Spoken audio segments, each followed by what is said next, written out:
4 দশকেরও বেশি সময় ধরে তার জাদুকরী কণ্ঠে বুঁদ হয়ে আছে বাংলাদেশ। 3000-এরও বেশি চলচ্চিত্রের গান, জাতীয় চলচ্চিত্র পুরস্কার আর অগণিত ভক্তের ভালোবাসা। সুরের ভুবনে রুমনা মুর্শিদ, কনক চাপা এক অপ্রতিদ্বন্দ্বী নাম।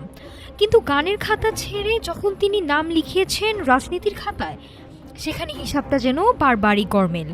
সোমবার নয়াপল্টনে বিএনপির কেন্দ্রীয় কার্যালয় থেকে নারী প্রার্থীদের যে চূড়ান্ত তালিকা ঘোষণা করা হলো, সেখানে ঠাঁই হয়নি এই জনপ্রিয় শিল্পীর।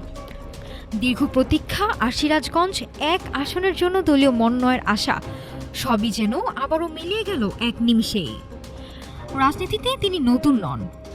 জাসাসের কেন্দ্রীয় যুগ্ম আহ্বায়ক থেকে শুরু করে জেলা বিএনপি সদস্য, দলীয় কর্মসূচিতে সরব ছিলেন সবসময়ই। 2018 সালের নির্বাচনে ধানের শীষ নিয়ে লড়েছিলেন প্রয়াত মোহাম্মদ নাসিমের বিপক্ষে, কিন্তু সেই লড়াই ছিল অসম। উত্তপ্ত সেই নির্বাচনী মাঠে নিরাপত্তার শঙ্কায় এলাকা ছাড়তে হয়েছিল তাকে, আর ব্যালট যুদ্ধেও ফিরতে হয়েছিল মাত্র 1000 ভোট নিয়ে। দল বদলেছে, পরিস্থিতি বদলেছে, কিন্তু কনক চাপার ভাগ্য বদলায়নি। গত 11 এপ্রিলেও আশার ঝুলি নিয়ে মনোনয়নপত্র সংগ্রহ করেছিলেন, তবে দলের নীতি নির্ধারকদের তালিকায় এবারও জায়গা হলো না তার।